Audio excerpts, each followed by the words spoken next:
Hart, and you are watching Profits of Proudest. Today we watched you, we all enjoyed you in Atlanta X's. Thank you. We think that you were actually the rising talent from that show because I don't know if you realized, but on Twitter and a lot of these boards, a lot of people tuned in just to watch you, your one-liners, your taglines, like you were really funny. Thank you. I did not notice. Yes. I didn't really stay on Twitter and the social media. I try to stay away from that. That's so. probably best. I mean, Yeah. people have a lot of trolls Yeah. sometimes. But yes, did you always know that you wanted to pursue like a career, maybe comedy and film? I know that at a young age you loved Annie, the film. I did. Actually, since I was 6 years old, I told my mom and dad that I would be in Hollywood and I wanted to be a movie star and an actress and, love entertainment, love entertaining the family. So I pretty much had it in my mind that I was going to be entertaining. Yeah. It's so crazy. Of course, Annie. I was a not weird kid, but I guess I was a weird little kid because the stuff that I liked most, 10 and 11-year-olds didn't like. For instance, I was obsessed with the movie Predator. Oh. I would watch that like every day, and I would quote Bill Duke's lines. I would quote Arnold Schwarzenegger's lines. Because, I was born in Philly. My parents moved me from Philadelphia, which was, very urban, and moved us from there to Jersey when I was 9. So I always was obsessed with this gritty culture. Yeah. And so I would watch New Jack City, and Wesley Snipes had a big influence on my life too. So I was always into that kind of grittiness and that type of feel, and so I would have to say those were two movies that I always watched. And of course, Low Down Dirty Shame. That was another movie. That's a good Seeing Jada Pinkett in that film, Yes. I love Jada Pinkett. I love Keenan Ivory Wayans, Charles S. Dutton. That was like my thing. Oh, I would love to work with Jada Pinkett. I would love to work with Wesley Snipes. That would be amazing. Quentin Tarantino and Samuel L. Jackson. Those are like the people that are on my wish list. Yes. Lovely. I love how your influences are so left of center because sometimes for African American women and certainly for Black Britons, people assume that your influences would be this person or that person, but like you mentioned Quentin Tarantino, yeah. You're very out of the box. Yeah, that's why I said, growing up, I was a skateboarder. I BMX bike. I did things that most, African American girls didn't do. And, so looking back at it now, I was like, wow, I've always been just a little different. I used to think, my sister used to say, you're crazy. But now thinking about it, it's like, no, I was just different. And for one, I didn't want to be anything like my sister. My sister was like a beauty queen. She was in pageants. Same. She was a ballerina. Yeah. Meanwhile, I'm doing gymnastics. I'm wearing big baggy boy clothes. I went through this whole tomboy phase. Now I'm such a girly girl now, but went through this whole tomboy phase. And I just tried to be the opposite of my sister. So I would do whatever it took to get my parents to laugh at me or the family to laugh or anything. As we know, you are an actress, a producer, philanthropist. Yes. I believe you have your own line of mixers. There's a few people I would say that influenced that. As far as getting into the beverage industry, seeing women do it like Bethany Frankel on television definitely influenced me. Wow. Because I was reading up on her story and I saw what she was going through, and I told my manager, I said, listen, I would love to be into something like that as far as everything else I have going on too, because you have to have, in my opinion, you have to have more than one hustle. Because, when acting's slow, I got this to fall back on. When this is a little slow, I can produce and, create content. So I just always felt like I always had to have something else going on other than, in the old traditional ways, it was like you're one thing and that's it. Exactly. But now, in this day and age, you have to have at least 4 different hustles, in my opinion. Exactly. Yeah. So. And I heard that you are in a new film with Katt Williams. I believe it's called American Bad Boy. Me, Katt Williams, Oba Babatunde is the director and also an actor in it. Orlando Brown from That's So Raven and tons of other Disney movies. He's also the star in it. Sierra Carter, and it was a great film because Katt Williams was amazing in it. He totally was outside of his element. You know, a lot of us know him as just being funny, Yes. but he's a great actor. He was funny, he was serious, he was, you know, brought a good message in the film. And so it was, you know, we're friends anyway, but it was such a Okay. pleasure to be able to be in a project with Katt. Nice. Is that something that you would like to do more of, or would you go back to kind of stand up, or would you like to combine the two? You know, honestly, I'm not in love with stand-up. Okay. I love sketch. You know, I love the Your whole Vine color. videos are Yeah, great sketches. see, and that's what I love. I love doing stuff like that. I love getting with a group of people and brainstorming and coming up with ideas and, you know, being silly and just, you know, the whole camaraderie with it. I love that. And to me, it also allows me to act. So, you know, sketch is just like acting to me. But stand-up, I don't love it. Okay. So I can't see myself, you know, pursuing like a all-out career with stand-up. I do love hosting, but I don't like, you know, I don't love stand-up. What about reality TV? Would you ever do another reality show? I would, you know, for some reason reality TV gets a bad rap, but it's not that bad. You know, it launched my product. You know, my product, Skimpy Mixers, is, you know, Yes. it's now in Walmart. It's now in Kroger's, which are big markets, and Acme markets, and Burlington Coat Factory. It's on shelves in St. Lucia, the Bahamas, the Caribbean. You know, so, and I know it was because a lot of people saw the product launched on the TV show. I also healed a lot from this TV show. I learned a lot about myself. I got to tell my story. I got to let go of a lot of things that was going on. You know, so it just, you know, it's just like in life. You get the good, you get the bad. They have to show the drama in order to show the sunshine too. Because let's face it, if it was all just fun and sunshine, You wouldn't know the nobody other would watch side. it. Yeah. Yes. And people, you know, people love to see drama. It's They do. entertaining. So, you know, you have to give them something to get the good. You know, you have to show the bad to get the good. Now moving on to, like you said, going through the good and the bad and your positive outlook. What would you say gave you a positive outlook on life? Is it a mantra? Is it a theory, a book? What brings you positivity? I would have to say all the above, what you just said. First, of course, God. Okay. Going through everything that I did go through, very public divorce, and, you know, just feeling like I got tossed to the side.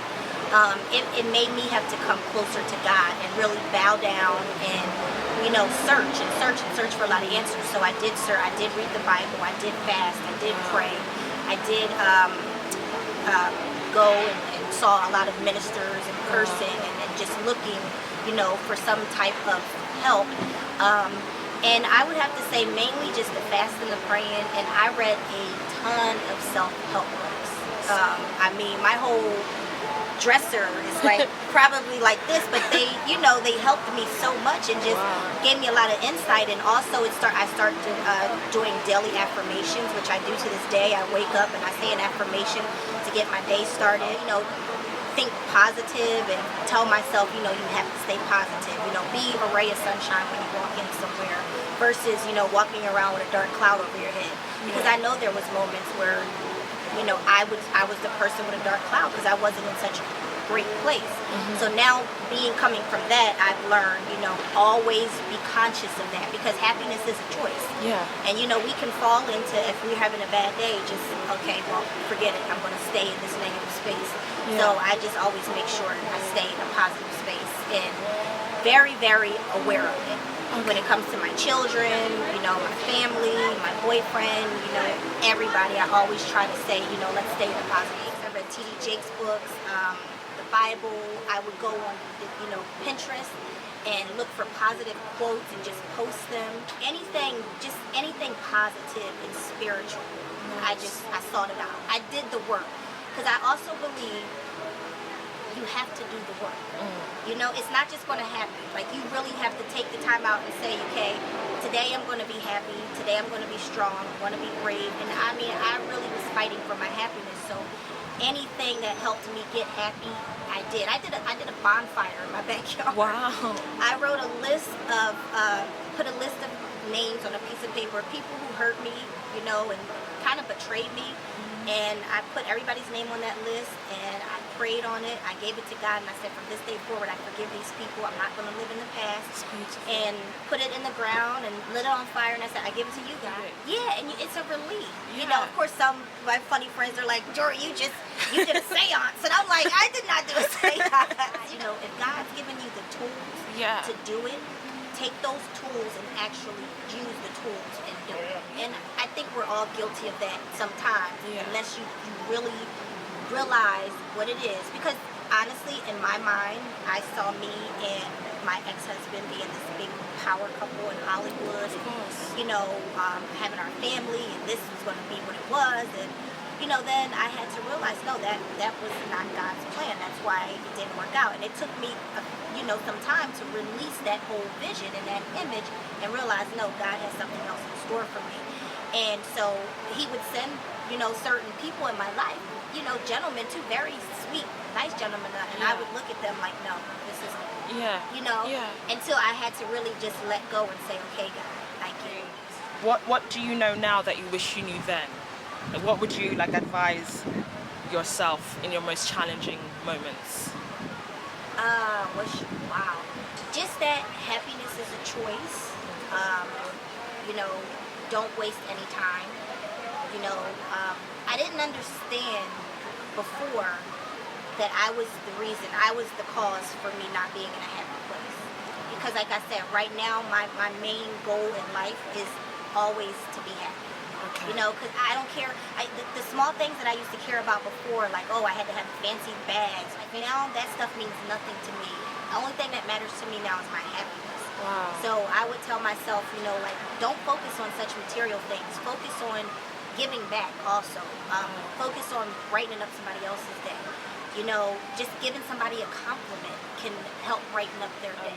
A businesswoman and an actress in this industry, as a black woman, do you feel that as a community you guys support each other? I think that certain people do, certain people don't. I think what it is too, everybody's out here trying to make it, and so sometimes we get caught in the hustle and bustle of Hollywood versus, what are we really here for? Yes. I'm guilty of that. I've gotten caught up into that where, it's like, well, I can't help this person. I'm still trying to help myself. Where now is I'm like, okay, I look at it totally different. Like, how can we all help one another? Nice. Of course you do have to put self first because it's the business that you're in. But there's enough room, in my opinion, for everybody to win. And that comes with just staying positive, sending out good energy. You give out good energy, you'll receive it back. Exactly. And when I first moved out here, in my mind, I was taught that everybody's fake, everybody's bitchy, and so I always had a guard up, and I didn't realize that was the energy I was putting out. Okay. So I had to check myself on that. Like, Tori, you got in your mind, you're thinking one way of somebody else, and they're probably thinking that about you because that's what you're thinking, but you have to change your thoughts. And what advice would you give to young filmmakers and actors that want to one day be in your position and probably want to move to Hollywood to have that career? Just do it. Set goals, but if they don't happen the way you expect them to, be okay with change. Be okay with the flow. See how the flow. And if you move out for one thing, you never know. God can have a bigger plan for you. So don't turn down something else because you're like, I didn't move out here for that. You know what I mean? Yeah. I never knew about producing until I got into it. I didn't know the first thing about producing. I was just like, I'm an actress, I got into producing. People started asking me to produce projects, and then I started self-producing my own projects. I think Anna Wintour said recently that if you want to get into a creative field, whether it's designing or writing, you just really need to, like you're saying, start. But she said, just do any job. So you could work at a restaurant, you could wait, etc. But for those creatives, especially the ones that will be watching, there's some that really don't want to do anything else other than what they enjoy. Yeah. So, and as you know, this is a very, sometimes you've got to spend money to make money. Oh, We've got a lot of broke creatives, Yeah. you know, my equipment costs so much. So what would you advise, you know, people to do? People that do want to do what they love, but can't necessarily do that full time because they also need to pay rent. Just do what you have to do. When I first moved out here, let me tell you, and this is just for the people listening, I Yes. was a bartender. Wow. I was a phone operator. I actually was a phone sex operator at one point in Gotta time. do what you gotta do. I mean, and I took that job on and said, oh, I'm just going to act. Yeah. So it was fun for me. I was acting. I sold product door to door. Wow. You know, I did so many different things to get to where I'm at now. You know, so I did what I had to do, you know, to get to this point now to where, okay, I can really focus full time on my craft. Okay. But it's nothing worth, you know, being successful in and having. It's easy. And I put out, to this day, I still put out a lot of money for costumes, for production, for travel, you know, for makeup, for hair. Yeah. You know, you have to always make sure you look a certain way in this industry. So you're right, it definitely is a costly industry. So be prepared for that as well. First one, what keeps you up at night? What keeps me up at night? Yes. Lately, okay, let's say, recently I played dominoes. I'm a big domino fan. Your biggest splurge? Food.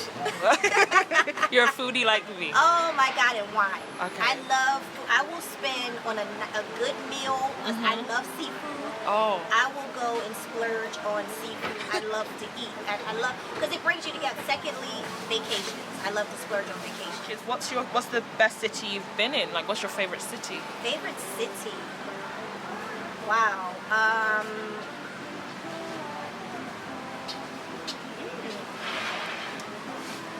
love it. Okay, favorite dance move?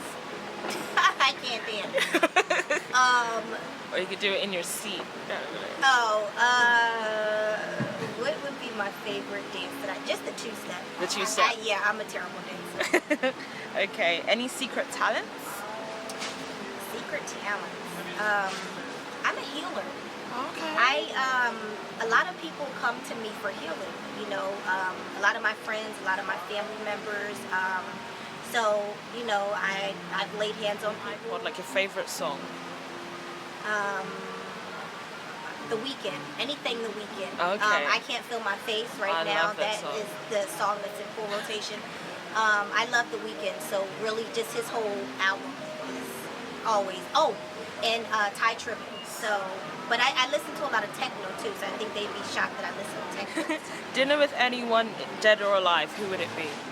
I would have to say Quentin Tarantino. I think he's a genius. Yes. As far as for this industry, I would definitely love to sit and have dinner with him. Okay, and your proudest accomplishment so far? Wow, proudest accomplishment, I would have to say my kids. Oh, Hendrix in heaven? Yes, because I mean, they just bring me so much life and so much joy, and just when they're not with me, like I miss them like crazy. You know, it's like I'm yearning for them. You know, when they go to their dads, we have joint custody, and when they're with their dad, I'm just like, oh, I miss my babies. I need my babies. So I would definitely have to say my children. Where would you like to see yourself in 10 years' time, or 5-10 years? But wow, I would love my own sitcom. Yes, I just see myself with my own sitcom. I see myself with an Emmy. I see myself giving back and helping a lot of different women. I think there's a call on my life to definitely empower women and uplift women. So if I could do like a tour, uplifting and empowerment tour, something giving back, I definitely see myself in something along those lines. And my last question actually was, okay, it's called Would You Ever? Either be in the biggest film of all time, but you never get to make another movie, or just be in so-so films that could probably even potentially be big one day. Wow, that is an amazing question. I would have to say so-so, because if I can't do what I love, Exactly. I wouldn't be happy. You know, even if I had this huge success, I think I would be more depressed having this huge success and then can't never do it again. I'd be just holding on to this and living in the past for the rest of my life. You know, wishing and hoping like, oh, but one day I could be in another, you know, in a big film, you know, still always hoping for something and working towards it. And if it didn't happen, whatever, but at least I'm doing what I love.